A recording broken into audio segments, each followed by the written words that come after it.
بسم اللہ الرحمن الرحیم اللہم صلی علی سیدنا و مولانا محمد و بارک وسلم وصلی علیہ۔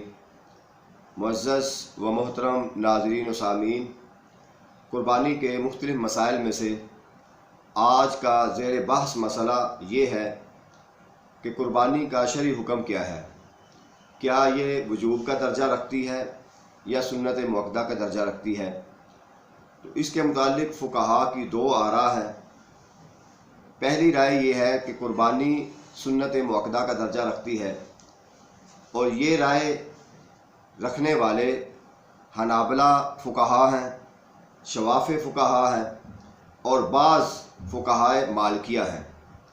یعنی فقہائے مالکیہ میں سے جو متقدمین ہیں ان کے نزدیک قربانی وجوب کا درجہ رکھتی ہے، اور جو متاخرین ہیں ان کے نزدیک قربانی سنت مؤکدہ کا درجہ رکھتی ہے۔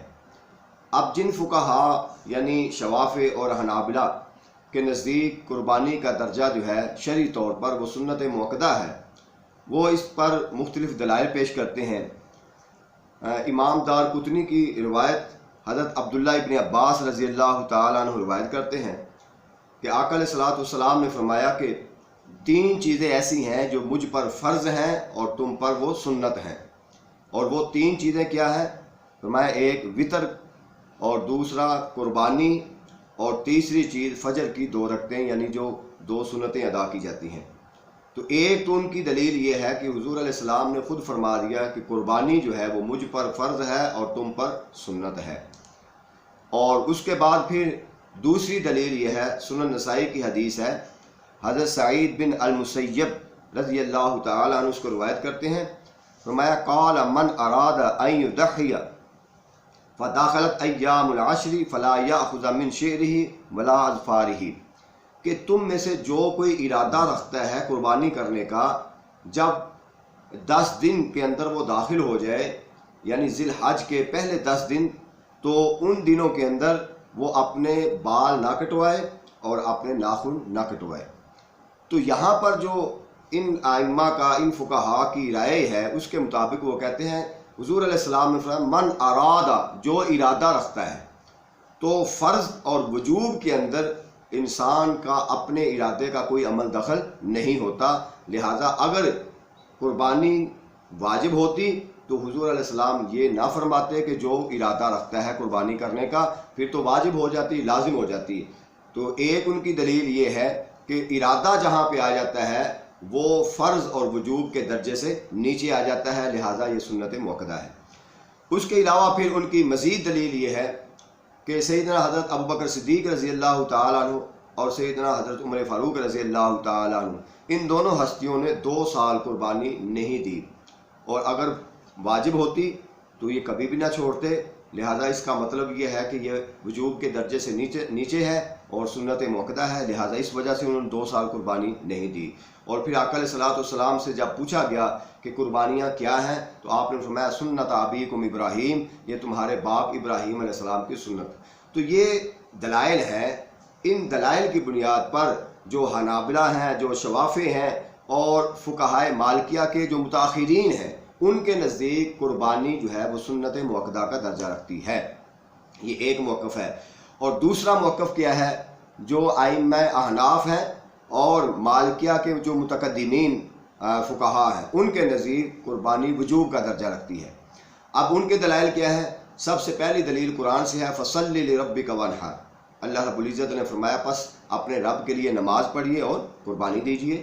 تو کہتے ہیں یہاں امر آیا ہے اور امر وجوب کے لیے آتا ہے، تو لہٰذا اس آیت مبارکہ کے اندر یہ واضح اشارہ ہے کہ قربانی جو ہے اس کا جو شرعی طور پہ حکم ہے وہ واجب ہے۔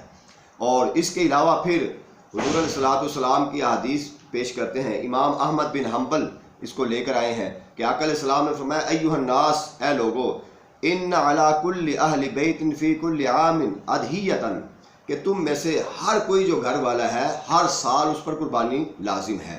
تو یہاں بھی حضور علیہ السلام نے واضح طور پر اشارہ کر دیا کہ ہر گھر والے پر، اب وہ ہر گھر والے سے مراد یہ ہے ظاہر جو صاحب نصاب ہوگا، یہ ایک الگ ٹاپک ہے، تو اس پر قربانی لازم ہے۔ اور اس کے علاوہ پھر ابن ماجہ کی حدیث ہے، حضور علیہ الصلوۃ والسلام نے فرمایا من کان ساعۃ ولم یضحی فلا یقربن مصلانا، تم میں سے جو کوئی اسودہ حال ہے، خوش حال ہے، صاحب نصاب ہے، صاحب ثروت ہے، اور وہ قربانی نہیں ادا کرتا، فرمایا وہ ہماری عیدگاہ کے قریب بھی نہ آئے۔ تو آقا علیہ الصلوۃ والسلام کا اظہار ناراضگی اس بات کی طرف واضح طور پہ اشارہ ہے کہ اگر یہ کوئی نفلی یا سنت جیسا عمل ہوتا تو آقا علیہ الصلوۃ والسلام اس طرح ناراض نہ ہوتے۔ فرمایا جو قربانی کی استطاعت رکھتا ہے اور قربانی نہیں کرتا تو وہ ہماری عیدگاہ کے قریب بھی نہ آئے۔ تو لہٰذا یہ دلائل ائمہ احناف کے ہیں، اس کے مطابق وہ کہتے ہیں کہ قربانی جو ہے وہ وجوب کا درجہ رکھتی ہے۔ اور اس کے علاوہ پھر حضور علیہ الصلوۃ والسلام نے فرمایا، حضرت علی رضی اللہ تعالیٰ عنہ آپ روایت کرتے ہیں کہ آقا علیہ الصلوۃ والسلام نے فرمایا کہ ایھا الناس، اے لوگو، ضحوا، قربانی کرو، اور آگے مزید فرمایا کہ قربانی کے خون سے اللہ کا قرب حاصل کرو۔ تو ضحوا بھی امر کا صیغہ ہے کہ قربانی تم کرو۔ تو یہ احادیث اور قرآن کی آیت کے ذریعے وہ استدلال کرتے ہیں کہ قربانی کا جو عمل ہے اور شرعی حکم ہے وہ وجوب کا ہے۔ جہاں تک باقی دلائل ہیں جو دوسرے احناف، جو دوسرے فقہاء نے دی ہیں، اس کا جواب دیتے ہوئے ائمہ احناف کہتے ہیں کہ اگر یہ بات لی جائے کہ حضرت ابو بکر صدیق رضی اللہ تعالیٰ عنہ اور حضرت عمر فاروق رضی اللہ تعالیٰ عنہ، ان دونوں ہستیوں نے 2 سال قربانی نہیں دی، تو اس لیے نہیں دی تھی کہ قربانی ان پر واجب نہیں تھی، وہ صاحب مال نہیں تھے، صاحب نصاب نہیں تھے، وہ مفلسی کی وجہ سے انہوں نے قربانی نہیں دی، اس کے وجوب یا اس کے شرعی حکم میں کمزوری کی وجہ سے انہوں نے نہیں چھوڑی، بلکہ قربانی ظاہر ہے اس پر لازم ہوگی جو صاحب نصاب ہوگا۔ تو اس وجہ سے انہوں نے 2 سال ان پر لازم نہیں تھی جب وہ مفلسی کا دور تھا، یا تو اس وجہ سے قربانی نہیں دی۔ اور دوسری دلیل کا یہ جواب دیتے ہیں کہ جب آقا علیہ السلام نے فرمایا کہ تمہارے باپ ابراہیم کی سنت ہے، تو اس سنت سے یہاں مراد طریقہ ہے، تو ان کا یہ طریقہ چلا آ رہا ہے کہ وہ بھی ہر سال قربانی کرتے تھے، لہذا تم بھی قربانی کرو۔ اور پھر تیسری بات جو کہتے ہیں کہ حضور علیہ السلام نے فرمایا کہ 3 چیزیں جو مجھ پر فرض ہیں وہ تم پر فرض نہیں ہے، تو ائمہ احناف کہتے ہیں کہ بھائی ہم کب کہتے ہیں کہ قربانی فرض ہے؟ ہم کہتے ہیں قربانی فرض نہیں، واجب ہے۔ لہذا حضور علیہ السلام کی یہ حدیث بھی یہاں پر اس کا کوئی تضاد نہیں آتا۔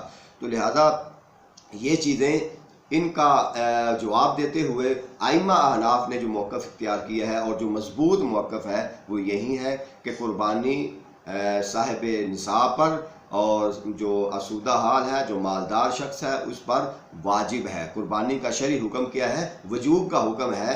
اگر اس کو اس حکم سے نیچے لائیں گے تو لوگ پھر اس کی طرف توجہ نہیں کریں گے۔ اور پھر دوسری بات یہ بھی اشارہ کرتے ہیں کہ دیکھیں، اس کو ہم یوم الاضحیٰ کہتے ہیں، جس دن قربانی کرتے ہیں اس کی ایک دن کے ساتھ، ایام کے ساتھ نسبت کی جاتی ہے، بالکل اسی طرح جیسے یوم الجمعہ کہتے ہیں اور جمعے کے دن کی نسبت کی جاتی ہے جمعے کی۔